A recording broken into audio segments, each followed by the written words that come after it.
All right, YouTube, I wanted to just talk about something I think that needs to be talked about. And this is people buying used vehicles or new vehicles when they necessarily don't need it. So just let me give you an example, right? We had a customer who was in for an oil change and a headlight bulb, and we told him the engine's running bad, the engine light's on, need a little bit of work. He's tired of putting money into it. That's a 20-year-old truck that he only uses for going down the shore and going fishing with, right? So it sits more than it does anything, right?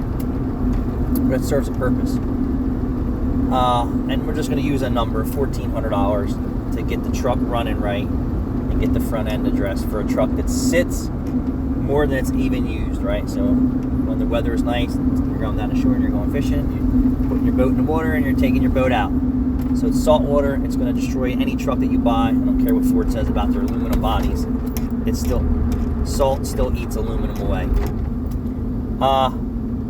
To the tune of, it's a pre-owned vehicle,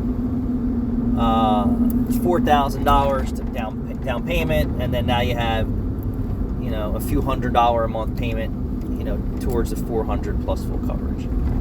So $4,000 down, $400 a month plus full coverage is sure a hell of a lot more than $1,400 to fix a 20-year-old truck that you put in and out of the salt water. And this is just an example, right?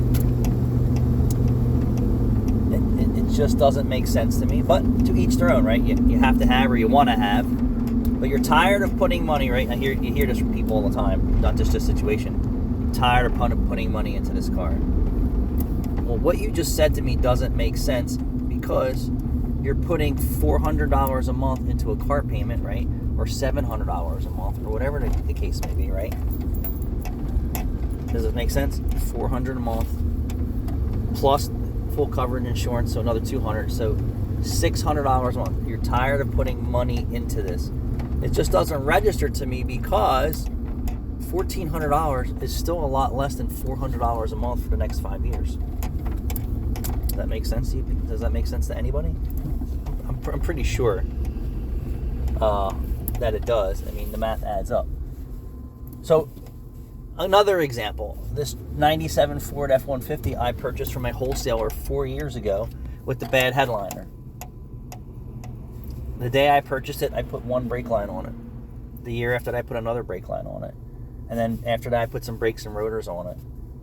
So the customer who previously owned this truck, and it obviously was his hunting truck, right, or his fishing truck, because the rockers are all rotted out, but the frame's not rotted out. The heat works, the AC works. I drive this truck everywhere.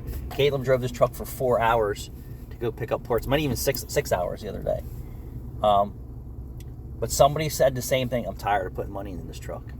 And here I am 4 years later with a $1,500 truck that I don't think I've put $1,500 into this truck in 4 years yet. I didn't even put tires on it yet.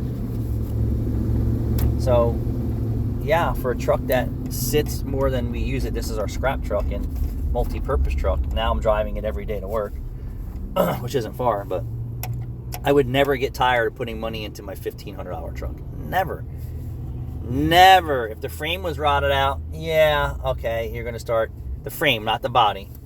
But if it was in decent condition mechanically and it doesn't serve a purpose, I just don't understand the mindset of some people, because everyone thinks differently. But the word that you're tired of putting money into your car, right? You're not putting money into your car every week that you're driving it, in most cases.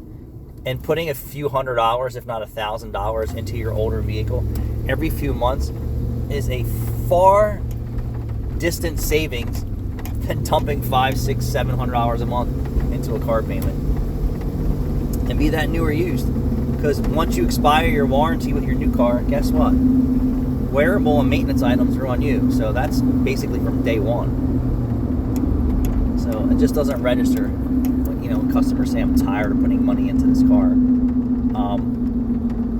You have to make good financial decisions. And I'm sure everyone's like, oh, well, I'm so happy now that I have a new car. Well, you're putting money into that car every month.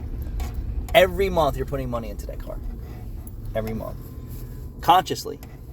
You're not putting money into your car that you drive every month. most cases. Thanks for watching.